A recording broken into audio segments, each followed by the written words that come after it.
Hey, everybody, it's me, Jonathan Millard, the voice of the Vale, back with another Big Hype podcast, brought to you in association with Hype Energy Drinks. Get yourself some power and protect yourself at all times with Bravos boxing gloves and equipment. And, of course, please support our charity of choice, Boxers in Need. Links are in the bio. But joining me tonight, my very special guest, reigning, defending Quest champion of some description, because I can never remember all the titles that he owns, because he owns loads. Mr. Ronnie Chisholm. How you doing, Ronnie? You all right? I'm good, thank you. How you been? Been a while? Mate, I'm good. It's living the dream down here in Little Wales. It's sunny and it's been rainy and it's been snowing and it's 4 seasons in one day. But it is what it is. And it's beautiful. Typical. Yeah. Typical British weather. And this is supposed to be summertime. Never mind. It's not the end of the world. How have you been? How have you been? What have you been up to? I've been all right. Just recently, yesterday, come back from Mykonos. I was away for my 1 year anniversary with my wife. Nice. I've already know that I've said this before. I'm gutted. Cost an arm and a leg, but hey-oh. It's worth it. She's worth it. Made. She's worth it. Yeah, she's all right. No one shouts as loud as she does for you.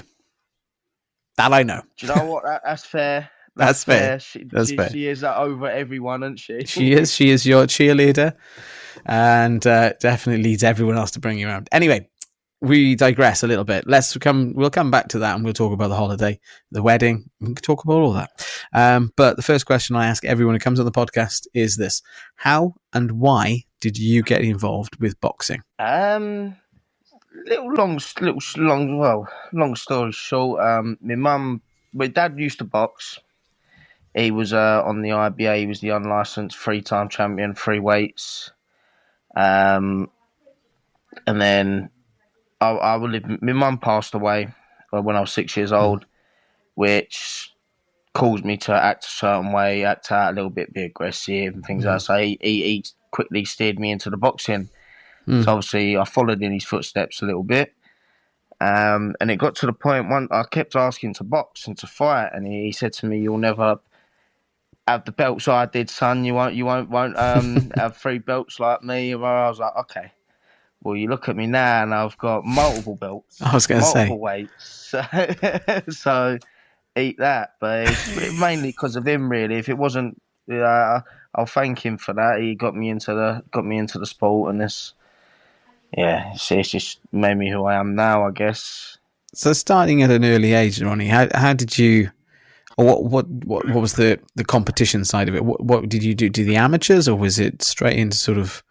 No, I never went down the amateurs. Basically, it's I jumped straight onto the unlicensed circuit, and then just that was it. Just started fighting on there. Then I ended up jumping onto the Quest, and I boxed on other promotions as well. And then I just ended up that way, really.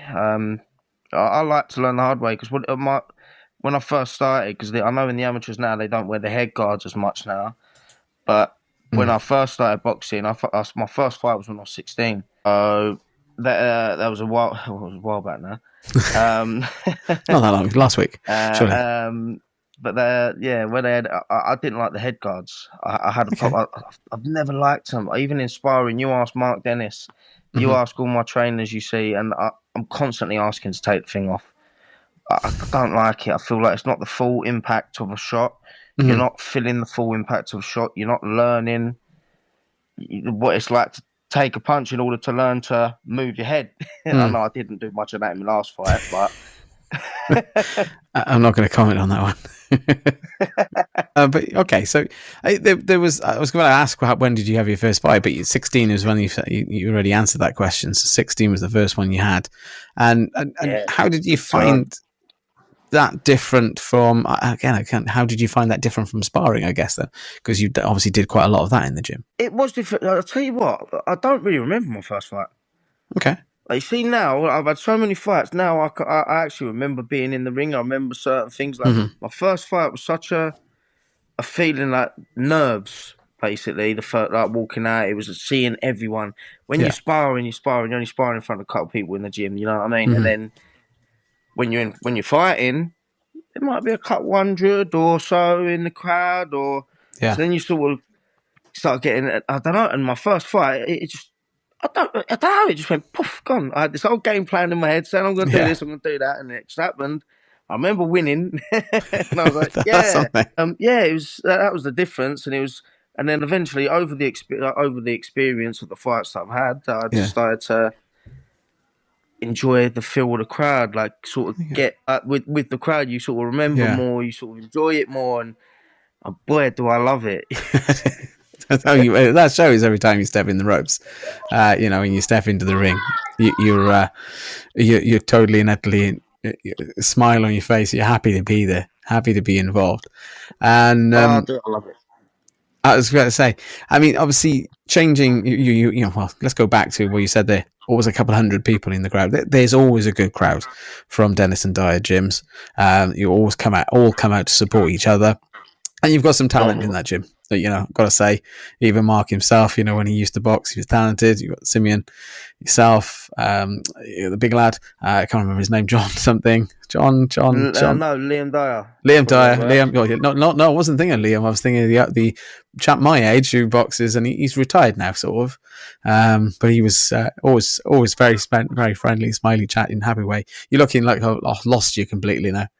And I can't think of it. Yeah, but then, and you've also got Lily as well, as you all come out and support for Lil. So, it's Lil's doing Welsh now, pro, and she. Well, exactly. And you've seen the evolution of the gym. You got the little ones come out as well. Hello. It's my oldest son. I've sort of tried to keep him away.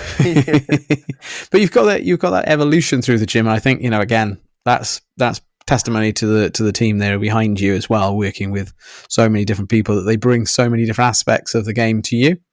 Would you agree? Yeah, but everyone's got their own style in the gym, so we all sort of learn off each other, and everyone has their little input. You see someone do something better than you, and you're like, let me try that. Yeah, I want to do that. Okay. So, then you sort of adapt and try that more. So that's sort of how it goes. Yeah, you're right. So obviously 16, and you said he was in a different promotion. I've come to know you through Quest by working on those shows for the last couple of years. Thanks to Alan Foley and the team there at Quest, and obviously working alongside, introducing you several times. I've got to say, multiple championships as well that I've done, I think, for years over the years as well. How did it come to how did you end up in Quest? I met Mark. And then we sort of took over the IBA, and then after the lockdown happened, it was sort of. I don't want to slag off that promotion at all. Mm-hmm. It's a great promotion, but I beat everyone then at this point. So it was like, right, now time to step it up in game. And he kept saying to me about the Queensbury, and at the time I was gonna come and fight, it was called that, and then it changed to Quest, and then. But that was basically how that went. I just got on there, and then I had my first fight with Chesney Hawkins, and then to Digby, then Hawkins again, then so on and so on. And it's been great fights every time, great competition, and I enjoy it. Yeah, I just enjoy it, man. It's a good level. Makes you feel like that show there makes you feel like a great. Like a great little champion for the crowds, and the way it's run, it's great. It's just great, yeah. I'll agree with you. I think it's great, the production value and everything else that they give, platform that they give to boxers. Oh, you. Some is fantastic. Disturbed by him as well. Hello, how you doing, mate? You're right. His son, that's Charlie. He's gonna be the future champion himself. Future champion. And more belts than Dad. Yeah, that's the rule in your family now. More belts than me. Yeah. I'm going to have 10. You're going to have 10? Yeah. Okay. We shall see. You'll be a good boy first. Like Daddy's talking, Oh, it's good that you got the family around you as well, and they all come out and support you as well, don't they? Family man as well. I bring them to the ring, don't I? All the time. They're everywhere I go. You do. My little best mates. They are. They do, and they jump in with you, and they celebrate and. Or commiserate, and which it's gone both ways in sometimes as well. Is there someone that you've stepped in the ring with, and you thought, actually, this is a great fight. We've had a great fight, and think actually we put on a great lesson for futures and great entertaining bout. One person I'd say that I've fought so far that was a great fight was the Ami Rahman fight. Okay, the general. Yeah, that was a great fight. But then the last two have been great. Like I've showed up on box, showed up and scrap it again. But that fight there, it was just an entertaining bout with me and Ami. It reminded me of an old school type from what I originally started fighting. It was like backwards and forwards. 1 minute it was I'm going back, then he's going back, then like proper old school boxing, like you want to see, you know.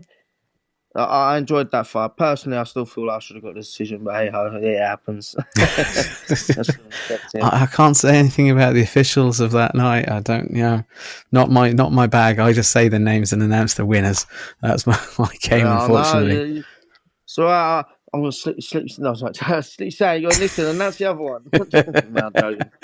No, I've done that before, but got into a lot of trouble. I think I come up to you every fight, don't I?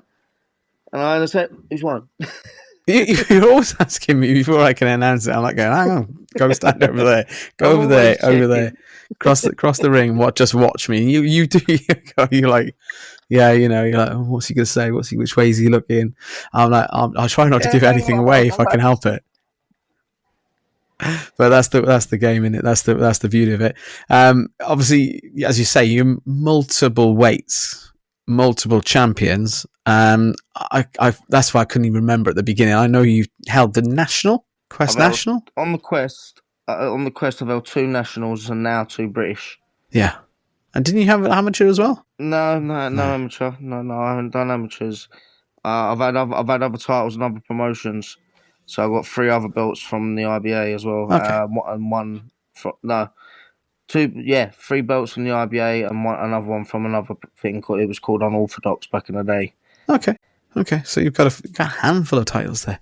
Were they on the wall or the mantelpiece? Have you got them in the office or?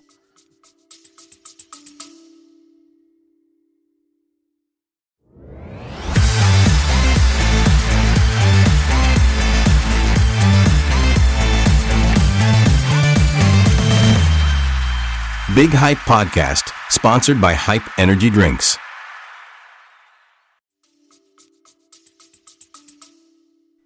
I've got a couple sitting beside the bed. I've got another one sitting up there next to my telly. My kids have got a couple. Charlie's got 2 in your room, and he's got I just put them around the house. I'm running out of spaces to put them, but there's more coming. More coming. So you're going to have to do more than 10, young Charlie. He's going to have to do more than 10 than to beat Dad. He's going to have to. After the next fight, I'll be an 8-time 4-weight champion. That sounds nice, and I'm looking forward to it. Sounds good. I'm looking forward to that one as well. So I'll have to watch the spate for that one, I guess. When you're training and obviously when you're in the gym, is there anything that sort of you practice specially? I know you said you try different things with different members of your team. Is there anything you sort of practice that you think that's unique to me, and you think actually that's something that I do and I don't think anyone else does it? I like my uppercut. Okay. I specialise in it. I'm always working on my uppercut for different ways. It was my dad's shot. It's my shot. I'm always practicing that. And I'm just mainly. I don't know. I just. It's different every camp, really. Like one camp I work on different things. Like I say, you've seen different styles of me. Yeah. Fighting yourself. It's been 1 minute I come out and I'm a complete boxer. Yeah. Or next time you brawl, I'm a scrapper. Mm-hmm. Or like the last fight, I'm switching stances, like left, right, and centre. It's like, well, hold on a minute, what can't I do? And there ain't no limits to me at the minute. I'm just on it so much at the minute. I told you, I'm coming back with a bang, and that's what I've done. So the Chisholm Chinner, is that what we're going to call it? I've just named it. No. Worth a try. I do have a boxing name, but I don't use it. It throws me off. It's my mum's name. Well, not my mum's name. My mum named it to me when I was a kid. It's my initials. So it's ROC, but so it's The Rock, but spelled ROC. Yeah. So she called me Ronnie the Rock Chisholm. or Ronnie Ollie Bish Bosh Chiz. So, but I'm not coming out to that. I'll make note of that But for the happy next time, to- and I'll just put the Holy Bolly just on there. No, No, I wouldn't do that, mate. I wouldn't do that unless you asked me to, and then that's it's like it's great that you've got a good memory of mum and having that, her naming you in that capacity as well for that. Listen, if at the same time, I know I said it was because my dad I started boxing, but it was because of her as well. She always said to my brothers and all that growing up that he's going to grow up and he's going to be like his dad, he's going to box. She even said I was going to look, that I was going to have like this little monobrow. Like, I think I shaved. No, it's still coming back a little bit. Like she said how I was going to look and everything. I do remember the lady. I know I was young. Yeah. Good woman, strict woman. I probably wouldn't have done nowhere near the things I've done in life to where I am now. Let's put it that way. Good memories. And you've got the children around you. You're making new memories now with a beautiful wife. As I said, she's your cheerleader. She's always in your corner. And even when she's not in your corner, she's cheering all the rest of the gym on. And Charlie's in your corner as well. He's making noise there as well. So Charlie, can you shush, please, mate? I'm trying to listen. I can't hear. You can get out. Yeah. Get out. Bye, Charlie. Yeah. Just say hello, dear boy. Stop being a demon. Please leave me alone now. No, seriously. Enough now. Bless him. Well, you've already said what's next for you. There's another championship on the table, hopefully. They've not, obviously, Quest haven't made the announcements yet. No. But it's in the works. Don't matter. I'm coming to sit with you because you're quiet. Sorry, I'm going into the other room with the other. It's all right. We don't edit these as well, so it's going to be fun. Good. The next belt, not next belt. It's I'm hoping it's another belt. I don't want to say too much. I had a conversation with Alan. Yeah, it's going to be a tasty one, the one I want. So, yeah, I'm ready to rock and rumble. I'm getting ready for camp already now. Yeah. And yeah, so we're just going to get things rocking and rolling, and hopefully I'll go out there and come number one in the division completely. Good man. So that's the next step. I mean, I know there was a time where we talked before about you stepping away from the ring and doing something else, but that didn't happen, and for good reasons, I'm guessing. When you say stepping away from the ring, well, what do you mean? More into a sort of more coaching sort of role. You were considering retiring at one point. I've heard that story enough times though. Every time I come to a show, you go, "I'm retiring, John." Yeah, that's what I was getting at. That's what I was wondering. Yeah, I have. I've probably retired about 3 or 4 times. More times than Ric Flair, I think. I keep saying I'm going to have breaks. I think I did go for a break. I did start training a couple people, but I don't know. It's been built into me. Like I say, my mum died when I was 6, and it's just been in my DNA since then. So without boxing, I don't know. I seem to just keep getting drawn in. And Alan's very good with the persuading you with like opponents and what titles and things. So you end up sitting there thinking, "Oh, wicked." So he gets you with that. He caught you. He catches you. He wheels you in on the hook. And I mean, obviously, when it does come to a time where you say enough's enough, I'm gonna have to retire. The body perhaps doesn't allow you to do what you wanted to do, or family life takes in different situations and circumstances. What would Ronnie like to do after that? So is it the coaching? Is it the running of a gym? Is it just giving in finding new things to do and different alternatives, or something out of the sport maybe? That's a good question. I've always thought about running my own gym, but then it's the time and the effort that's in boxing in general. Sometimes boxing can be a cruel sport. You don't get much time with the kids, don't get much time. And I enjoy the holidays I've been on recently. I enjoy spending time with my family. I don't know. Right now, I don't know the answer to that question because I like to think that I'd still stick to the boxing, maybe do a bit of training or training others, but then I think I'll probably just get fat and eat loads of food and enjoy my life, enjoy being a dad, and then just make memories. That's what it's about for me at the same time. I didn't have the best memories myself growing up. Obviously, Yeah. it wasn't exactly the perfect life. Like a lot of people have their own story, but it's with me, I just want to make memories Yeah. with my kids, make sure that when I do go eventually, and like that they can say, you know what, he was a damn good dad, and it was a damn good time. So I think that's what it's steering more towards. Yeah. You said as well. Obviously, you introduced Charlie as a world and future champion as well. If the kids said to you, Dad, would you come into the corner? Would you be in the court? Would you be in the gym with me, Dad? Everywhere. Yeah, Would you do that? no, yes. No, when they box, because you got see, we've seen my little Wally. He's autistic. Mm-hmm. The other one, he likes to be secluded in his room. That's why he ain't coming here. Mm-hmm. He's a good boy. I love him. And when he wants to box, and if he wants to box, then I'll let him. And if they both want to box, I'll let them both. But I've said to them, I wanted the story of my dad and me going and winning all the titles, but unfortunately, it's been very rarely you see my dad at the fights. Mm-hmm.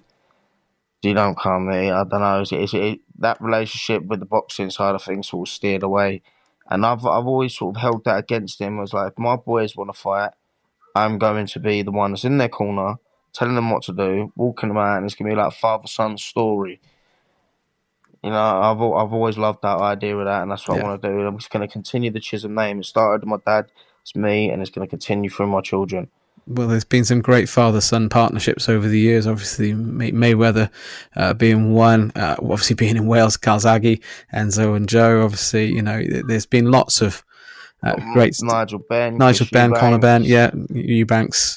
There's loads throughout the history of boxing as well. Just to name a few drop names that I know. So it's so that I look forward to seeing that day. I hope I'm still here. So I'm still saying people's names for money. Don't worry about that. Crazy Charlie Chisholm and Ollie the Miracle Boy, I call him. Fantastic, the Miracle Boy. I like it. You've already picked out their names for them. Bless them. All right, Ronnie. Obviously, we do a little thing at the end of the podcast with either or questions. All right. So if you're ready, we'll just run through the either or. Say that again. You froze a second, then, mate. Sorry, mate. I was just saying we come at the end of our podcast. We have a either or. So it'll be which one do you prefer, or which one you are, or which one you like, whatever your preference. Hello? Okay. You got me? Hello. You there? Ronnie, you still there? Yes, mate. You're still there. Yes, I'm back now. I was trying to get you That's back. All right. I don't know what happened. That's all right. These things happen, mate. As I was saying, at the end of the podcast, we do a either or. It's what you prefer, what you like, what you want to do. It's entirely up to you. You answer them as you see fit, but you've got to give me one or the other. Fair enough? All right, go on. Southpaw or Orthodox? Orthodox. I hate Southpaws. Cannondanes, I didn't like that. Body shots or head shots? Body. Train alone or with a partner? With a partner. Early bird or night owl? Early bird or night owl? Early bird. Early bird, okay. Heavy bag or speed bag? Heavy bag. Underdog or favourite? Underdog. Boxing gym or outdoors in amongst the trees? Boxing gym. Nice and warm, particularly for the weather. Short and powerful punches or the long and technical game? Short and powerful.